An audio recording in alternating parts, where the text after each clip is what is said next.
Cookery சேனலை பார்த்து யார் வேணாலும் சமையல் பண்ணலாம். ஆனா சுவையான சமையல் பண்றது எப்படி? நான் இதயம் நல்லெண்ணெயில சமையல் பண்றேன். ஆஹா ஓஹோன்னு பாராட்டுறாங்க. நீங்களும் இதயம் நல்லெண்ணெயில சமையல் பண்ணுங்க, பாராட்ட வாங்குங்க. தினம் தோறும் வாங்குவே இதயம் இதயம்.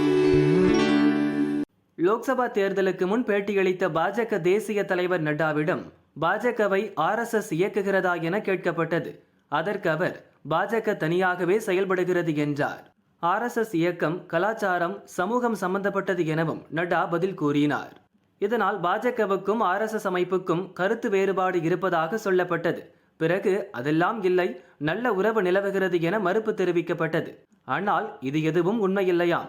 பாஜக RSS இடையே பல விஷயங்களில் பிரச்சனைகள் தொடர்கிறதாம். நடந்து முடிந்த லோக்சபா தேர்தலில் உத்தரப்பிரதேசத்தில் அதிக தொகுதிகளை பாஜகவால் கைப்பற்ற முடியவில்லை. RSS ஆலோசனைகளை பாஜக அமல்படுத்தாததே இதற்கு காரணம் என சொல்லப்பட்டது.